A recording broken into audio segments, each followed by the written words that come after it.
শুরু করবো?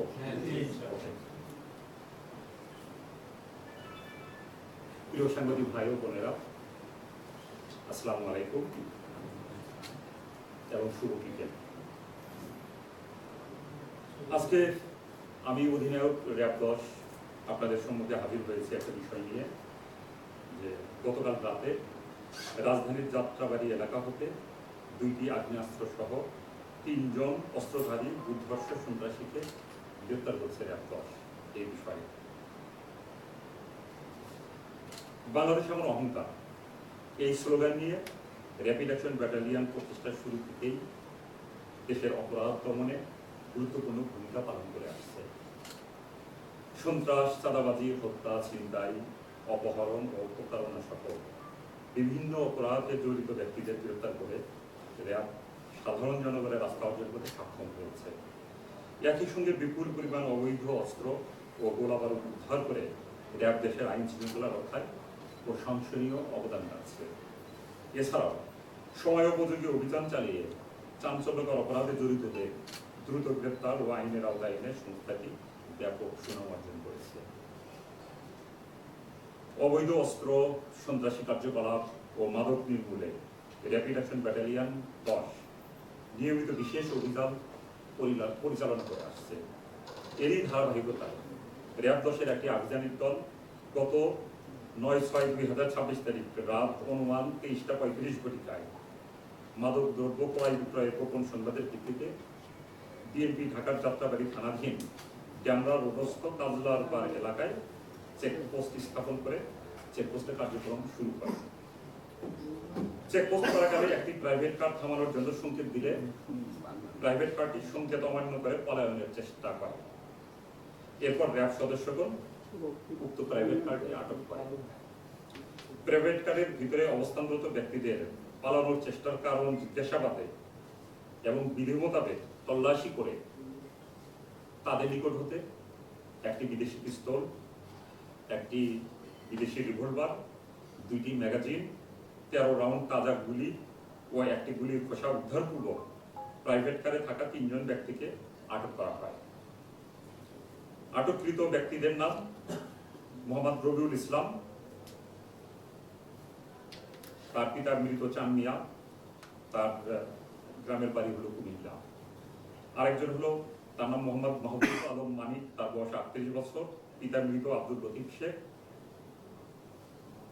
মুন্সিগঞ্জের টুঙ্গিপাড়ায় বাড়ি তার। এই যে মাহবুব আলমের বিরুদ্ধে আমরা আমাদের যেই তথ্য ব্যাংক আছে সেখান থেকে দেখেছি তার বিরুদ্ধে 8টি মামলা আছে। অস্ত্র আইনে 1টি মামলা আছে, ওয়ারি থানায় 1টা মামলা, মাদক মামলা আছে 1টি বাকুলিয়া থানায়, মাদক মামলা যাত্রাবাড়ি থানায় 1টা আছে, মাদক মামলা গ্যান্ডারিয়ায়।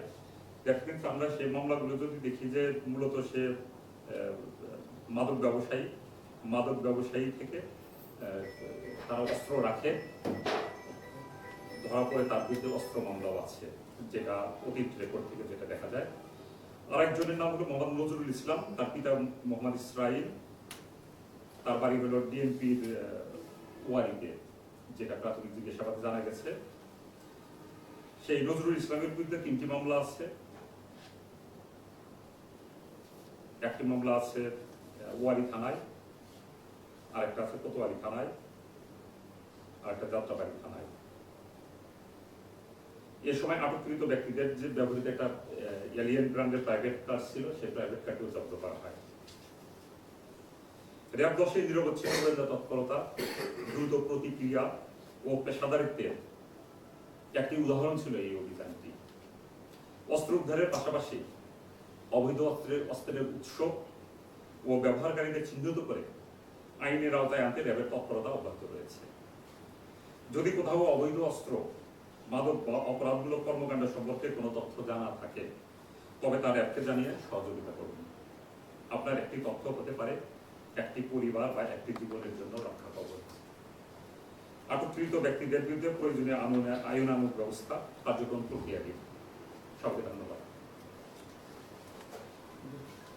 ভাই অস্ত্র থেকে আমি আর অস্ত্র ব্যবসায়ী এদের প্রাথমিক জিজ্ঞাসাবাদে যেটা আমরা জানতে পেরেছি যে যেটা আমাদের কাছে মনে হয়েছে যে তারা অস্ত্র ব্যবসায়ী, আমরা জানতে পেরেছি যে অস্ত্রগুলো নর্থ বেঙ্গলের কোনো একটা জায়গা থেকে তারা নিয়ে এসেছে এবং ঢাকাতে কারো কাছে বিক্রি করার কথা ছিল, এটা আমরা প্রাথমিক জিজ্ঞাসাবাদে জানতে পেরেছি।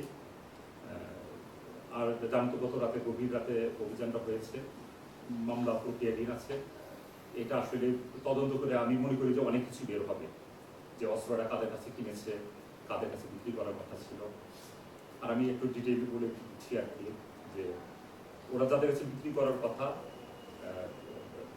তারা আসলে তারা যে নেটওয়ার্কটা মেনটেন করে সেই নেটওয়ার্কটা এত সহজে মেনটেন করে না, কার কাছে বিক্রি করবে এটা ইজিলি আইডেন্টিফাই করা যায় না। তারা হোয়াটসঅ্যাপে যোগাযোগ করে, সেই হোয়াটসঅ্যাপে বিদেশি নাম্বার ব্যবহার করে, তারা সেই হোয়াটসঅ্যাপে যোগাযোগ করে। যেহেতু এটা একটা মামলা হতে যাচ্ছে, মামলা হওয়ার পরে তদন্ত হবে, তারপরে আরো ডিটেইল তথ্য বের হয়ে আসবে, সেটা আপনারা জানতে পারবেন ইনশাআল্লাহ। তাদের কি কোনো রাজনৈতিক কোনো দলের সাথে সম্পৃক্ততা কি পাওয়া গেছে? আচ্ছা, এটা আসলে প্রত্যেক সময় একটা কমন একটা প্রশ্ন থাকে, সেটার উত্তর আপনারাও জানেন যে একই উত্তর থাকবে, যে র্যাব অথবা অন্যান্য আইন শৃঙ্খলা বাহিনী যখন অপরাধীদের গ্রেপ্তার করে আমাদের মূল কনসেন্ট্রেশনেই থাকে যে অপরাধীকে শনাক্ত করা এবং এভিডেন্স কালেক্ট করা। আসলে এইখানে কিন্তু আসলে রাজনৈতিক পরিচয়টা কিন্তু মুখ্য উদ্দেশ্য না আমাদের কাছে, সে অপরাধী এটাই আসলে মূল পরিচয়। ভবিষ্যতে এই প্রশ্ন করলে আপনারা ইনশাল্লাহ সেম অ্যান্সার পাবেন। ধন্যবাদ। এই অস্ত্রগুলো কোন দেশে?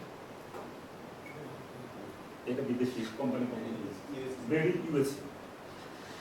এমনি তারা কি প্রাথমিকভাবে কিছু জানিয়েছে যে এরা এই ব্যবসাগুলো কতদিন ধরে করে বা কত টাকায় কেনা বেচা করে, কাদের কাছে, তাদের কাস্টমার? না, টাকা পয়সার বিষয়টা সেটা না, ওরা কেনা বেচা যে করেছে এটা তারা আমাদের কাছে বলেছে যে এই অস্ত্রটা আসলে তারা এনেছে বিক্রি করার জন্য। হয়তোবা যে তথ্যটা দিয়েছে এটাও ভুল হতে পারে, হয়তো অন্য কোনো কাজে আরো ব্যাপক ইনভেস্টিগেশনের মাধ্যমে সেটা আইডেন্টিফাই করা যাবে। এই অভিযান দেশের জন্য, মানুষের জন্য আরো জোরদার করা হবে কিনা? আপনারা জানেন যে র্যাপিড অ্যাকশন ব্যাটালিয়ন 5 আগস্টের পর থেকে প্রতিনিয়ত আমরা চেষ্টা করছি যে ভালো অভিযান করা এবং আমাদের যতটুকু ক্যাপাসিটি আছে, যতটুকু আন্তরিকতা আছে, সেই আন্তরিকতা দিয়ে এই সব অভিযান পরিচালনা হচ্ছে। অস্ত্রধারী সন্ত্রাসী, মাদক ব্যবসায়ী, যারা চাঁদাবাজ, প্রত্যেকের বিরুদ্ধে অভিযান পরিচালনা হচ্ছে এবং এই অভিযান অব্যাহত থাকবে ভবিষ্যতে। সবাইকে ধন্যবাদ।